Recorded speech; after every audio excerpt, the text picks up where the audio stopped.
Morning, everyone. Jackie Berman here. Sorry, I'm a little bit late this morning. Usually 10 o'clock is Join Jackie. Is what it is. Monday mornings can be a little crazy sometimes. So I try and post what the topic is going to be on Sunday so you can see what I'm talking about on the Monday. If there is a topic you'd like me to cover, by all means, please reach out and let us know. You can direct message us directly on this Facebook page, or our website is linked to Facebook here. Jump over there, meet the team. On that page is all our websites, all our email addresses, so you can email us direct. So today's topic is about blended families and estate planning and how to balance the obligations that you have in your life in your blended family. I find that a lot of blended families struggle to make the decision to do their estate planning because it is difficult to balance those obligations. And yeah, it can be. But the thing is that your will's not set in stone. And as time goes on, you can change your will. And so you should as well, because the longer you're in your second or next relationship, the bigger your obligation becomes. So the law says that our primary obligation in our life is to our spouse and then to our children, certainly if our children are under 18. However, once they are adults, your obligation to them decreases.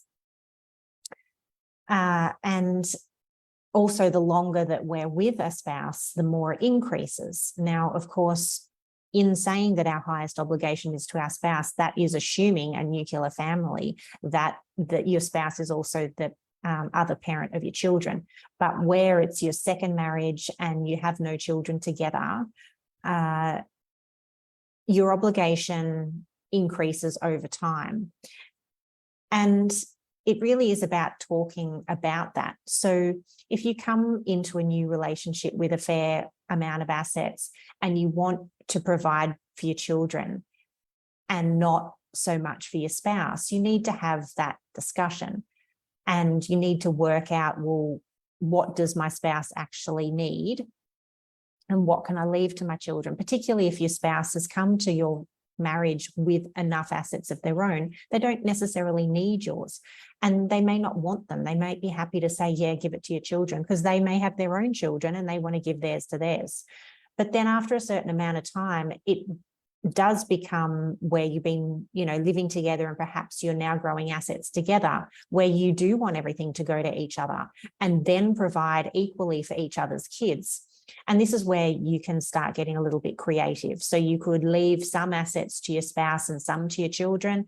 You could direct superannuation directly to a spouse because it's not taxed, and other assets to children, or you could do vice versa if you were worried that there'd be a challenge, because if you direct super to someone, they can't challenge it. So we can start getting creative, as I said, about working out percentages and defining what goes to whom and in what percentage.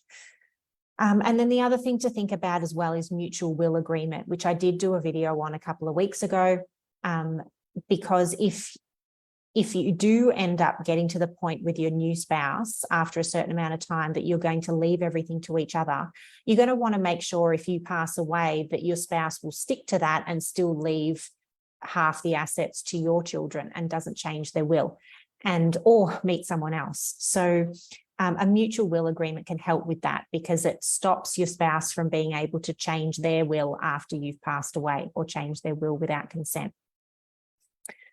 So I guess the moral of the story is just to jump in and start talking about it. We ask the right questions and we can guide you to something you can be happy with, at least initially, and then change it over time.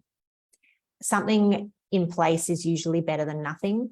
Having an old will in place can be worse than having something more up to date.